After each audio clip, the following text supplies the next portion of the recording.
the problem is, it's about saving the furniture. So who wants to... at the moment? Exactly. 34-17. 34-17 is the leadership vote. I'm sorry, I've got the number. 34-17. So the person that voted invalid in the spill, they learned how to... That's it. Let's get it up there. That's the result. That's a huge result.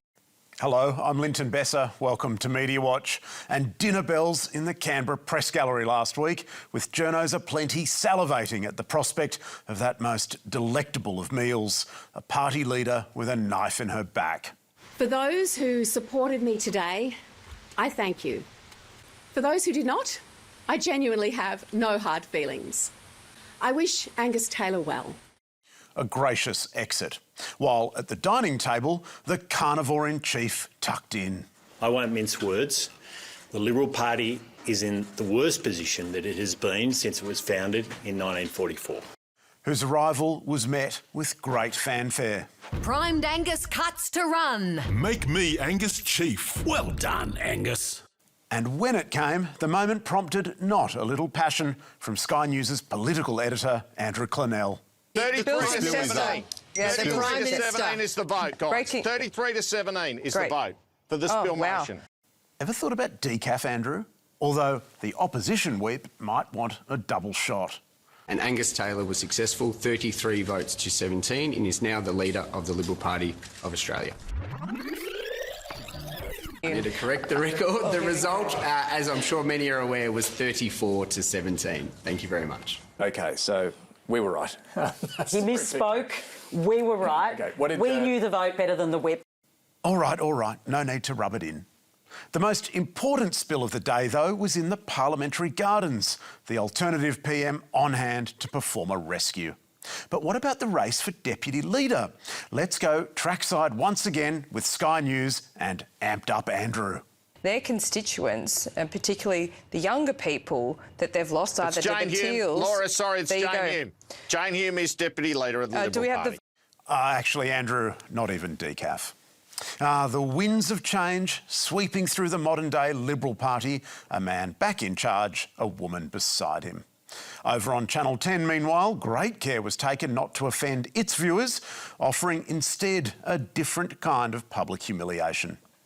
What's best about these leadership spills, of course our most hallowed political convention, is that a soap opera is so much more fun than the drudgery of actually reporting on how the country is being governed. And now, an extraordinary broadside against this country's most prestigious current affairs television program launched by Australia's security service. Australia's intelligence agency has issued a rare public rebuttal ahead of ABC's Four Corners program. 8 days ago, before the airing of a Four Corners episode about the Bondi attacks, the Australian Security Intelligence Organisation warned it had grave concerns about its accuracy and said, if the ABC chooses to publish claims it cannot substantiate, particularly ones that has been told are untrue, we will reserve our right to take further action. What further action precisely was left to our imagination. But what was it that had the spooks so spooked? A program which would go on to pose this critical question. We ask whether the Bondi massacre could have been prevented. At the heart of Four Corners' attempt to find an answer was a man codenamed Marcus, reportedly recruited from overseas and in 2017 inserted into an Islamic study group suspected of pro-ISIS sympathies, then run as a top-secret ASIO spy for 6 years.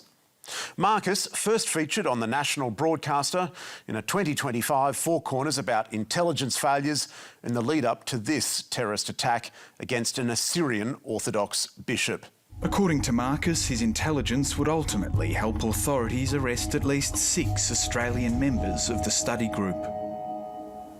They were very happy of my work. He was, by any measure, an extraordinary source to have in front of a camera. An intelligence agent surveilling the very people Naveed Akram was mixing with back in 2019. Marcus told the program he did not believe Naveed Akram, about whom he'd been gathering intelligence for years, then posed an imminent danger. At that time, I didn't see any real violence threat or any potential attacks plans? No. It was a rare and significant moment of common ground between the former spy and his spy masters. ASIO told Four Corners, "We assessed Naveed Akram did not adhere to or intend to engage in violent extremism at that time." Not an immediate threat perhaps, but where Marcus and ASIO disagreed was Marcus's belief Naveed Akram had indeed been radicalised at the time, and that decisions made then played a role in the Bondi massacre 6 years later. What happened on Bondi Beach was a result of a set of errors and a disregard for information. How someone like this fled out of ASIO and Australian authorities' radar. He also rubbed salt into the wound. ASIO shifted their priorities and concerns. They became less interested in focusing on jihadism. ASIO's angry public statement denied this and attacked Marcus as unreliable and disgruntled. And certainly there are issues which affect his credibility, as the ABC did report. The relationship between ASIO and Marcus ultimately fell apart. As we reported last year, he was charged with assault and stalking in 2022. His charges were later withdrawn and dismissed, but ASIO pulled its support for his permanent residency and he left the country in 2023. It was a critical disclosure, but one which the audience only learned 34 minutes into the program. Viewers also didn't see Marcus challenged on how his feelings about ASIO might affect his account, aside from this, frankly, inadequate question. Have you made anything up? If I have made anything up, they are welcome to go and sue me. The ABC told us it did challenge Marcus on multiple occasions about his motivations for speaking out, but that only one of these exchanges was put to air. There was a similar problem in the use of another interviewee, security consultant Neil Fergus. Was this an intelligence failure? It has the hallmarks of it. And who, we were told, currently has a complaint against ASIO over a separate matter. That separate matter was a high-profile ASIO raid of Fergus's home in 2024, which resulted in no criminal charges at all and which prompted Fergus to lodge a formal complaint with the ASIO watchdog. An ABC spokesperson told us it would have been impractical to provide this level of detail to Four Corners' audience, but in our view, it was obliged to find a way to do so. And what of the program's reliance on Marcus? Even though much of his account was supported by at least circumstantial corroborating evidence, including eyewitness testimony and court records, there were occasions on which the program relied solely on its star interview, and to its credit, was explicit in doing so. Like when it reported the claim that Marcus warned ASIO it wasn't just the younger Akram who'd been radicalised 6 years before the attack. Marcus has his own story about Sajid Akram, which Four Corners has been unable to independently verify. He says Sajid revealed he was also an extremist. He showed his support of ISIS. There was similar transparency from Four Corners about other uncorroborated claims that Naveed Akram had been shown ISIS recruitment videos and plans to smuggle weapons into the country. And when Four Corners put these specific matters to ASIO, what did it say? ASIO claimed it could not answer detailed questions without breaching secrecy provisions or prejudicing Naveed Akram's criminal trial. Instead, it told the ABC that it had investigated the claims that Four Corners was making and found them unsubstantiated. And the ABC's source claimed Naveed Akram said and did things that were actually said and done by an entirely different person. Four Corners' source misidentified Naveed Akram, and therefore the associated claims are untrue. Marcus denied this allegation. So was the program right to air his memories of this time in spite of ASIO's cautions? The agency says no and defended its aggressive public stance. Four Corners made a series of extremely grave and false claims. It should come as no surprise to the ABC that while ASIO expects scrutiny and welcomes accountability, we reserve the right to refute false allegations and defend our officers. As for broadcasting some of his unverifiable recollections, an ABC spokesperson said Marcus's information had repeatedly held up in the face of thorough verification work over more than 21 months. Marcus worked for ASIO for 6 years and had intimate access to Australia's Islamic State network. There was clearly strong public interest in Australians being able to hear his allegations. Four Corners did not assert Marcus's allegations were true. Clearly, the decision to put Marcus to air was a tough call. So we approached three of this country's sharpest editorial minds who have each published hard-hitting national security investigations for their view.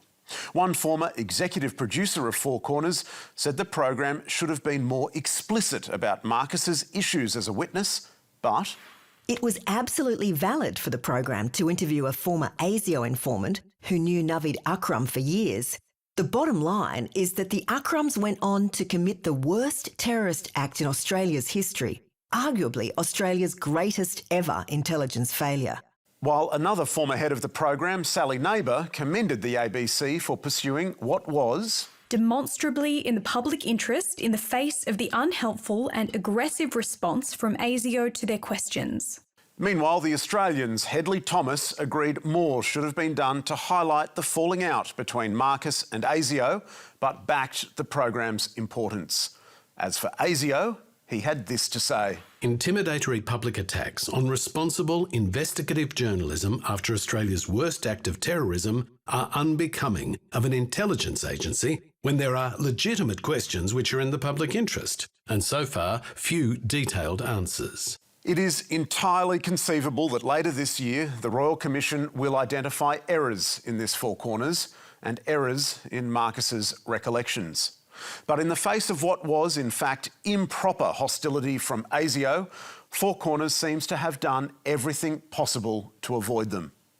This program was a vital and extraordinary piece of journalism, which was honest about its weaknesses, and it also served the highest of public interests, getting to the heart of what is clearly the worst possible failure of Australia's security apparatus. And now to the struggle for free expression for those under the thumb of Australia's largest trading partner.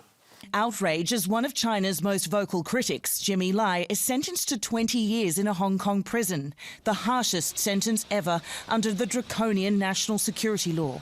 On Monday, pro-democracy media tycoon Jimmy Lai, having already served nearly 6 years, was sentenced to another 2 decades in prison after a bogus trial convicted him in December on charges of conspiring with foreign forces and publishing seditious material. At 78 years old, it is almost certainly a death sentence.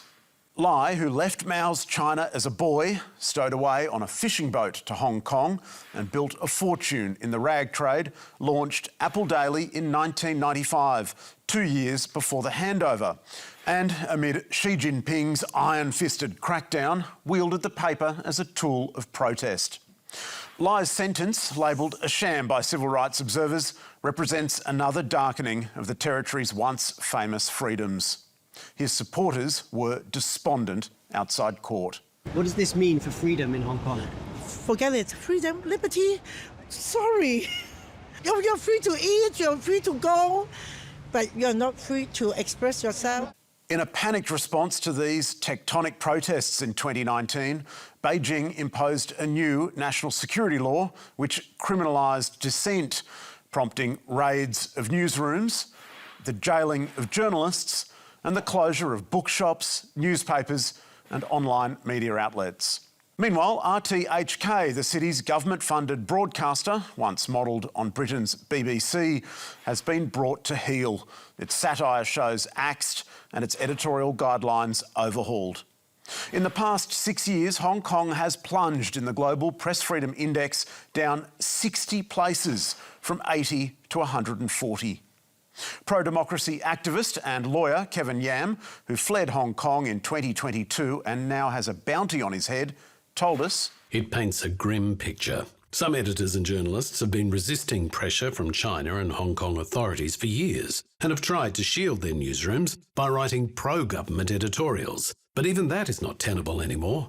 Some, though, are fighting on at great personal risk, like Tom Grundy, a British journalist running an outlet called the Hong Kong Free Press, who, in continuing to print hard-hitting stories, is among the very few willing to tread a very fine line.